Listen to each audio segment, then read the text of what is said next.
Focus TV తెలంగాణలో రగులుతున్న రాజకీయం. ఫోకస్ టీవీలో focus mark by journalist Tarun సమగ్ర విశ్లేషణ. తెలంగాణ రాజకీయాలు వేడి పుట్టిస్తున్నాయి. ఒకవైపు 3 ప్రధాన పార్టీలలో అంతర్గత గొడవలు, మరోవైపు స్థానిక సంస్థలలో 42% బీసీ రిజర్వేషన్స్ కు సుప్రీంకోర్టు అడ్డుకట్ట వేయడం వంటి అంశాలు రాజకీయంగా కాకరేపుతున్నాయి. ఈ దశలో అసలు స్థానిక సంస్థల ఎన్నికలు జరుగుతాయా లేదా అనే ఉత్కంఠ నెలకొంది. ఒకవేళ జరిగితే ఎప్పుడు జరుగుతాయి? బీఆర్ఎస్ నుంచి బయటికి వచ్చి కవిత చేస్తున్న రచ్చ అంతా ఇంత కాదు. ఇంకోవైపు జూబ్లీహిల్స్ ఉప ఎన్నిక అనివార్యంగా వచ్చి పడింది. హైడ్రా మరోసారి చర్చకు దారితీస్తుంది. ఈ పరిణామాలతో ఒక్కసారిగా తెలంగాణలో రాజకీయం వేడి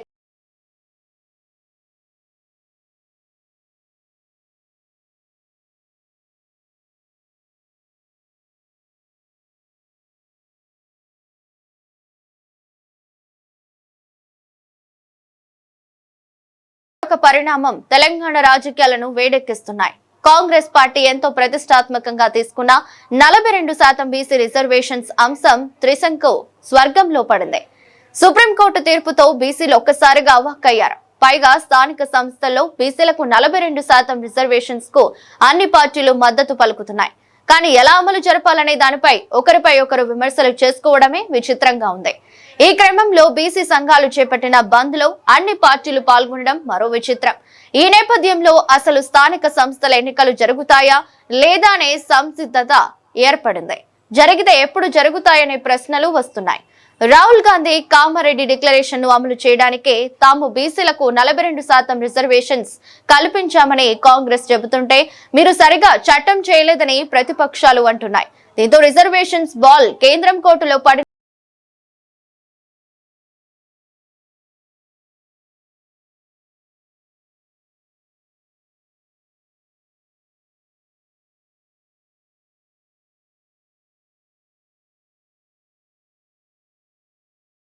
పార్టీలలో అంతర్గత గొడవలు జరుగుతున్నాయి. అధికార కాంగ్రెస్ పార్టీలో మంత్రుల మధ్య లొల్లి నడుస్తోంది. తాజాగా సురేఖ మరో వివాదంలో చిక్కుకోవడం హస్తం పార్టీకి తలనొప్పిగా మారింది. తన పిఏ సుమంత్ విషయంలో సురేఖపై ఆరోపణలు వస్తున్నాయి. ఈ వివాదంతో సురేఖ అలకపూనారు. చివరికి మంత్రి మండలి సమావేశానికి కూడా హాజరు కాలేనంత రచ్చ జరిగింది. దీనిపై పార్టీ తెలంగాణ వ్యవహారాల ఇన్ఛార్జ్ మీనాక్షి నటరాజన్ ఇన్వాల్వ్ అయి సమస్యను పరిష్కరించారు. సీఎం రేవంత్ ఇంటికి కొండా దంపతులు వెళ్లడంతో వివాదానికి తెరపడింది. సీఎం రేవంత్ రెడ్డి తెలంగాణ అభివృద్ధి కోసం ఎంతో చేస్తున్నప్పటికీ మంత్రుల మధ్య విభేదాలు పార్టీకి కొంచెం ఇబ్బందిగా మారాయని అంతర్గత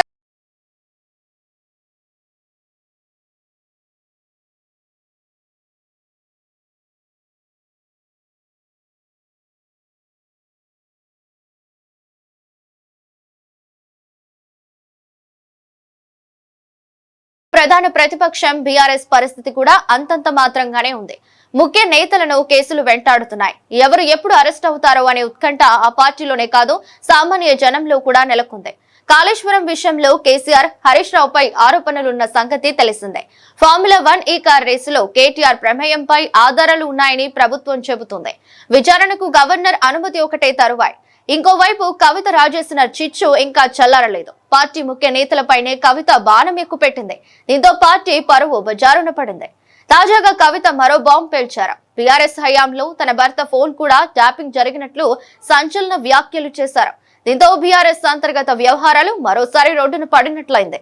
అయినా గులాబీ బాస్ కేసీఆర్ ఫామ్ హౌస్ వదిలి బయటకు రావడం లేదు. ఇటీవల హరీష్ తండ్రి మరణిస్తే బయటకు వచ్చారు కేసీఆర్. ప్రభుత్వానికి వ్యతిరేకంగా అటు అసెంబ్లీలోనూ ఇటు బయట కొన్ని అంశాలపై బీఆర్ఎస్ పోరాటం చేస్తున్నా ఫలితం కనబడడం లేదు.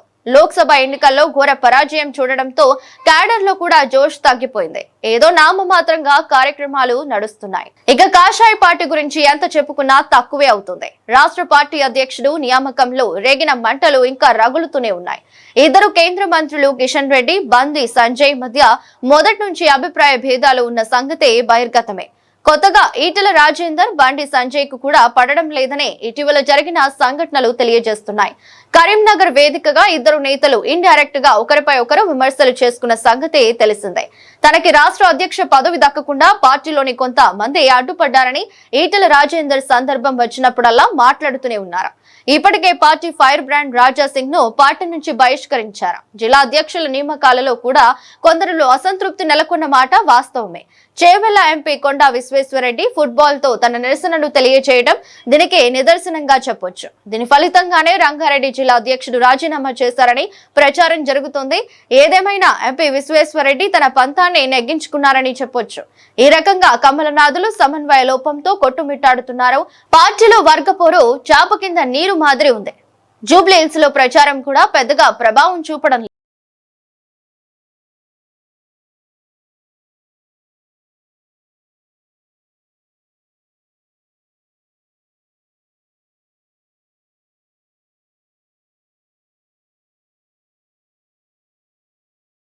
ఈ విధంగా లొల్లి నడుస్తుంటే సందట్లో సడేమియా మాదిరి జూబ్లీహిల్స్ ఉప ఎన్నిక వచ్చి పడింది. దీంతో ఒక్కసారిగా రాజకీయ వేడి రాజుకుంది. కాంగ్రెస్ పార్టీ ఒక బీసీకి టికెట్ ఇచ్చి రేసులో ముందుకు దూసుకుపోతుంది. యువనేత నవీన్ యాదవ్ కు టికెట్ ఇచ్చింది కాంగ్రెస్ పార్టీ.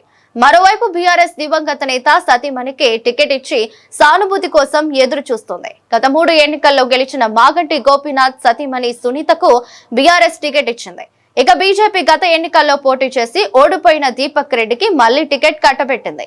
బీజేపీ టికెట్ కోసం గట్టి పోటీ నెలకొన్న ముఖ్య నేత సిఫారసు మేరకు దీపక్ రెడ్డికే టికెట్ దక్కిందని చర్చ నడుస్తోంది. ఇలా పార్టీల మధ్య అంతర్గత గొడవలు, బీసీ రిజర్వేషన్స్ అంశం నడుమ జూబ్లీహిల్స్ ఉప ఎన్నికలు జరుగుతున్నాయి. జూబ్లీహిల్స్ ఉప ఎన్నిక నేపథ్యంలో హైడ్రా అంశాన్ని కేటీఆర్ మరోసారి తెరపైకి తెచ్చారు. ఉన్నోళ్ల ఇల్లు కూలగొట్టకుండా పేదల ఇల్లు మాత్రం కూలగొడుతున్నారని ఆరోపణలు చేస్తున్నారు. ఇప్పుడు జరుగుతున్న ఈ పరిణామాలు అన్ని తెలంగాణ రాష్ట్రంలో రాజకీయంగా కాకు పుట్టిస్తున్నాయి. ముందు ఇంకా ఎలా ఉంటుందో అని జనం అనుకుంటున్నారు.